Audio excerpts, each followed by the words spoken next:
from the start. Where Libby is fabulous at amassing and seizing the day, I'm more of an accidental dropper. I got as far as a steady boyfriend, but I managed to lose him. One time I was going to buy a very small flat, and then I didn't. This time last year, I had an awful disaster it's very difficult not to think about. Let's just say, right now, I'm trying really hard to do better.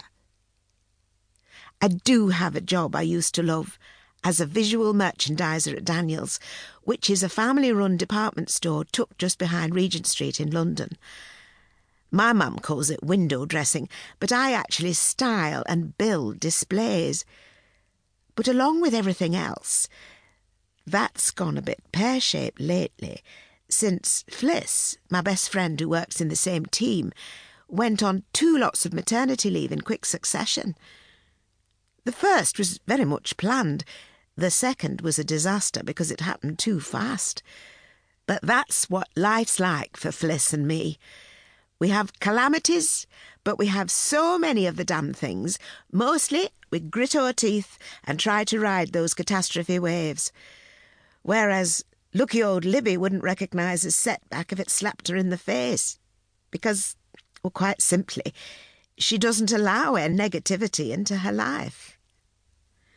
Libby actually grabbed this 2-week rental in a Cornish castle for Christmas within 6 seconds of it appearing on Facebook Marketplace. She bought it herself, because that's what she's like, and got her husband Nathan to pay for it afterwards. But it's only slightly less romantic because of that. Sometimes we women have to do things for ourselves, and there's nothing wrong with that. Realistically, Nathan's a high-flying banker who struggles to find time to go home and see his kids, but he's not going to have space in his day to mess around on Facebook.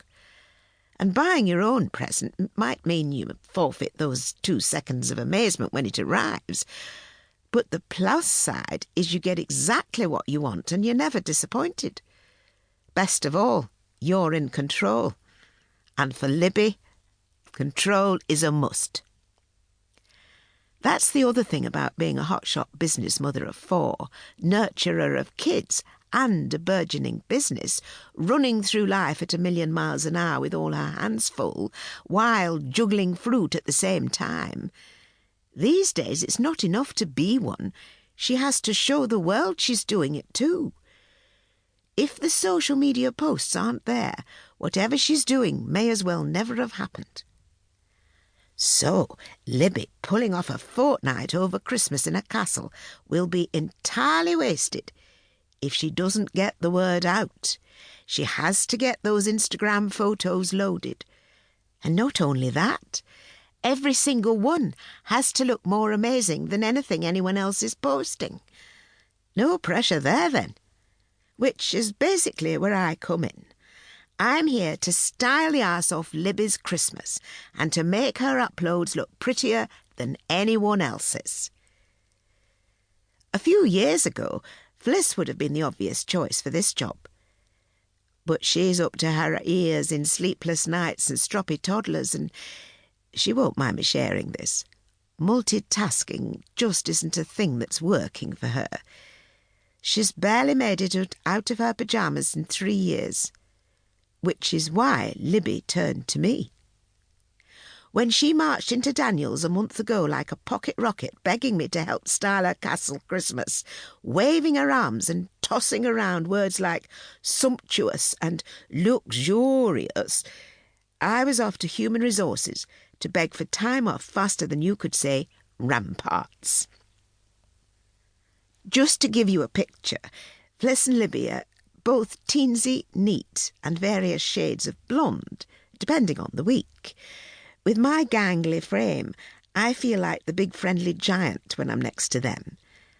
And it's worse still since I had a car accident this time last year and cut my face really badly.